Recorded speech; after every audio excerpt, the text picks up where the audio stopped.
Perfect. Jake, to start with, take us into the dressing room after that game. What's the sort of overriding feeling after a win like that? Yeah, we're obviously pretty happy with the result. But yeah, focusing on ourselves again this week. There's still a few things we probably could sharpen up on. We had a fair few opportunities. In that second half, there was a turnover, and in these test matches, those little moments are really important. So yeah, we are thrilled, but there's definitely still a lot to work on. As Joe Schmidt is known for his video review sessions after a game, sort of what's come out after that? That's just sort of going to be the key focus into this week about just sort of sharpening those areas up.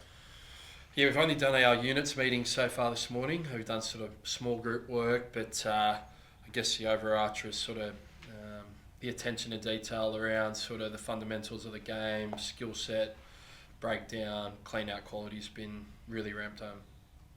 Just for yourself, packed crowd being sort of your home state, getting back in that sort of Wallabies number 9 jersey, how sort of special is that to sort of reflect on all the work you put in to get back to this moment and really sort of produce a starring performance like you did?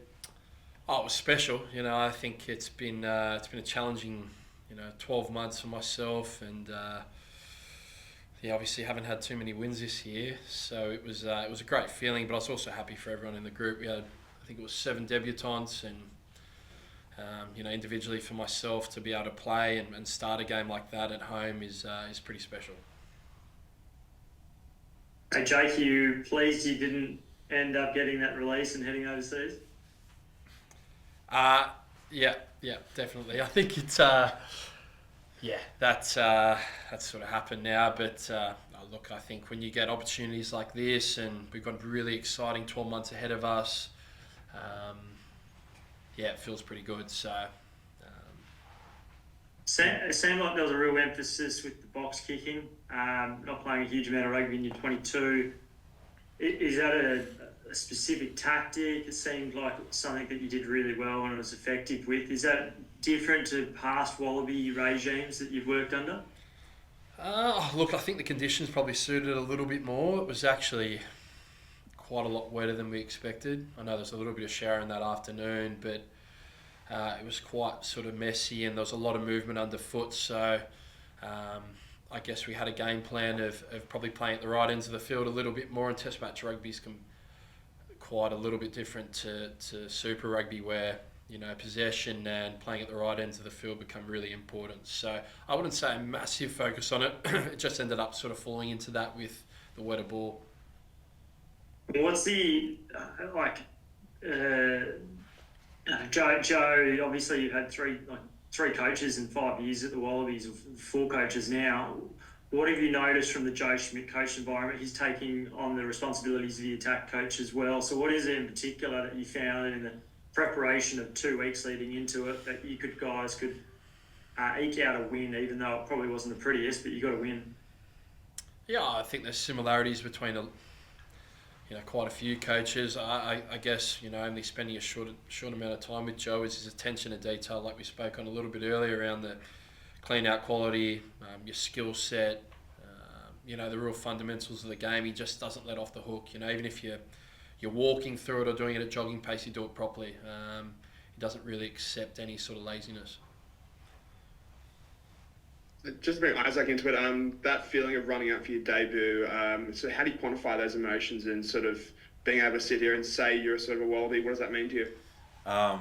Yeah, I mean, it was pretty special. I was a bit worried early on. I think slips went down in the first 20 minutes, and we were warming up, and they called me over, and I was like, I kept looking at the clock, and I don't know if I got a 60 in me, but yeah, slips is tough, so he pulled through past the half, but getting on, it was kind of felt like just another game. It was quite quick, a lot quicker than what I'm used to at Super Rugby level, and then just after the game, I was sort of soaking it all up.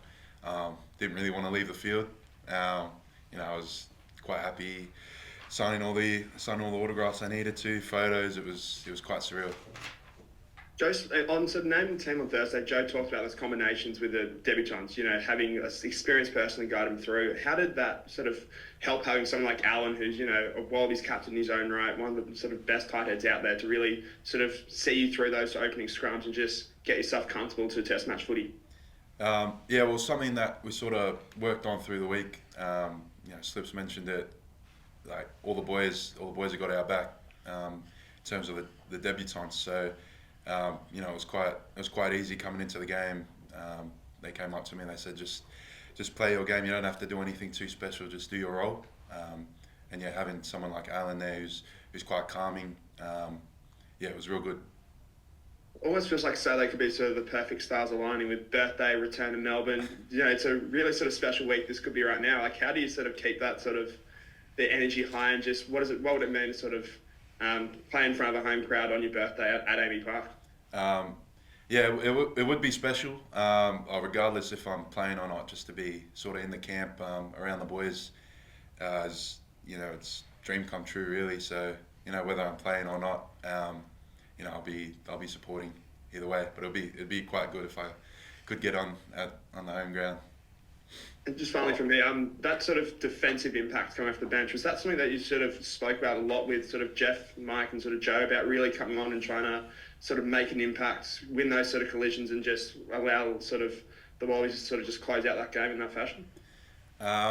Something I kind of been working on throughout the year, and I've spoken to Laurie, throughout the week about putting myself in the right positions so I can make an impact, especially on defence. I was quite lucky. They just decided to run at me. I didn't really have to do too much work. So, I was quite happy with that. Isaac, I was reading the other day, you only started scrummaging in the front row about 4 or 5 years ago. A bit like Jake, you're pleased that you managed to make that move to the front row? Initially I wasn't too happy. The first couple of years were actually quite bit thrown in the deep end, there were definitely some tough sessions where I kind of wish I wasn't there, but I'm glad it all worked out. I still got a long way to go, but I'm sort of glad I stuck it out. Someone like Mike Cron, I know that Nick Stiles, you would have probably worked pretty closely with the Rebels in recent years, but Mike Cron is like the guru of scrummaging. What's it like been working under him? Just his sort of attention to detail and, really nailing down the fundamentals sort of every step of the way. He's really good at breaking down the scrum and, making sure each step, you're consistent so you can paint a better picture to the ref and also to the guys pushing behind you. He's been real good for me. I've been trying to pick his brain pretty much the whole time I've been in camp. So, it's been good.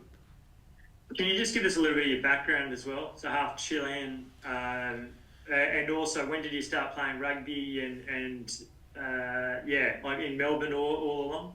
Yeah, so my mum's Chilean and my dad's Tongan. You probably wouldn't recognise my mum if I was standing right next to her. You would have think I was adopted or something. But yeah, half Chilean, half Tongan. Born and raised in Melbourne. And just started playing in the backyard pretty much, just getting bullied by my older brothers, older cousins, until I hit my growth spurt, and then, tables sort of flipped. I've just been sort of playing club rugby up here in Melbourne, and then, got picked up under 18s. It was my first state team, and then transitioned to the front row about a year or two after. Isaac, sorry, Tom, you go. Sorry. All good. Jake, just want to get your thoughts on Noah's game on the weekend and how that combo went. Pretty pleased with it. I think we had a pretty sort of short run into to the first game, and I think the expectation was that it was never going to be perfect. Rugby's never perfect, but I thought for the majority, we sort of played at the right ends of the field. Our distribution was strong, and I've enjoyed playing with Noah, I thought he was strong. And further to that, do you think there's value, or do you get the sense from Joe that he'll look to keep a similar starting 15 together? I know you guys haven't had a lot of time together, but can you speak of the value of that, and do you reckon that might be the case heading into this week? I have no idea. I think one thing with Joe, he doesn't give too much away. Like the first week, he had us picking our own teams at one point. So, I'd love to, play again and play with Noah. But yeah, that's sort of out of my control, and I'm not too sure what he's going to do there. Do you see the benefit though of stability? Like when you were in that Wallaby side in 22, there was a fair bit of chopping and changing. We know how 23 played out, but what do you get with the benefit of stability? I think it's always a hard one when you come into an environment like this where you have guys from different teams, and I think you reward guys that have had strong years, and there's an element of getting your work in together at training, and I think the luxury of coming into camp is you spend so much time together. You have no distractions. You're always having either coffees or meeting groups, and you end up connecting quite a lot. So I wouldn't use combinations as an excuse. I think everyone wants to play, and whoever plays will do a good job. Sorry, Russell, did you have something before, mate? Or Tommy, you good? Yeah, no, thanks, Marty. Yeah, Isaac, I just wanted to ram home the local angle from. Knowing this game was on the calendar, was there a period where you eyed it off, or were you ever thinking there was a possibility, or how did that work? Well, not me personally, but my dad. He's probably my biggest supporter. And I think started Super Rugby season. I was stringing some good games together, and I think the Wallabies schedule came out around the same time, and my dad had this game circled. He's like, "Oh, you're gonna make your debut on your birthday here in Melbourne." I'm lucky it happened a week earlier, but definitely it was very exciting. Having a game here at home and potentially playing in front of my family, it was be quite special. What did you say to your dad when he circled it on the calendar? Did you tell him he was say, "Yep, I'll get there," or what did you say to him? Well, it's definitely always a goal to be playing for the Wallabies, but at the start of the year, I think I was just focusing on, getting some good performances for the Rebels, and finishing the year strong here in Melbourne. But yeah, no, I don't think I could have definitely placed myself in this position probably without his help and his backing. So yeah, I think he believed in me first before I believed in myself. Should you actually get into the team, as you mentioned before, despite playing last week, you're still not sure, and that'll happen in your new team. How many people are coming if you play? Man, I'm not even sure myself. I think we'll probably have one stand, just full of my family. So yeah, it'd be good. And what about club wise? Pump up your club, your junior club. So Harlequins Junior Rugby Club. They're actually there at the game last week. They had their own little corner. I think it was their under-12s team. But yeah, they've been good to me. They're always posting about me and a couple of the other boys in the team, Bobby and Hunter as well. So they've been good. I'll be sure to get out there when I got some spare time as well. There's a growing number of born and bred Victorians who have now played for the Wallabies, and even recently, Robert Aedo, Jordan Lacey, those sorts of guys. Do you guys have a sort of a close-knit bond between yourselves? Yeah, definitely. I think, those boys sort of laid the platform for guys like myself, and hopefully more in the future, coming from Melbourne, not so much being the underdogs anymore, but sort of trying to play with that chip on your shoulder. Guys in Queensland and Sydney, not going to say they got it easier, but it's definitely a lot harder, I think, sort of to try and crack that next level. And it'll be interesting in the next couple of years seeing where that goes. But it's always good, and I always looked up to those boys, and following in their footsteps now is it's good. It's been good. I might just come to the room, guys, if that's all right. Nat or Gareth, sorry, I'm just gonna. Just on that, just as absolute people visiting here, rugby union in Melbourne, what are the challenges it has with other sports in terms of the dominance of Aussie rules and things like that growing up? How do you find it? Where does the sport lie in the city and the state?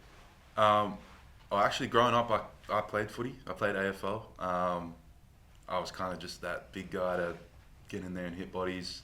Couldn't really kick, but I think if you look at the teams here in Melbourne, I think there's maybe eight or nine clubs in general, and then just in my area alone, back in the eastern suburbs, there's probably maybe 12 teams within that little competition in that area. So finding, trying to fight for participation numbers is always tough, but the rugby community here is pretty close knit. I think I've grown up playing against a lot of the same guys all the way through. So you form close bonds like that. How important is nights like Saturday for Melbourne in terms of being a rugby venue? It's massively. It's I think any chance you get for a team to represent the country here in Melbourne is quite big. It's it's obviously sporting capital. So hopefully there's a lot of support there on Saturday night. I know people get out in numbers when there's big events on, so it'll be good to see some people out there. Just one for Jake. You obviously mentioned the conditions, but did Wales sort of bring the sort of game plan you expected from them on Saturday? I think we knew they were going to kick quite a lot. They've, some pretty handy kickers in that team, and Test match rugby is a little bit different when you've got to play at the right ends.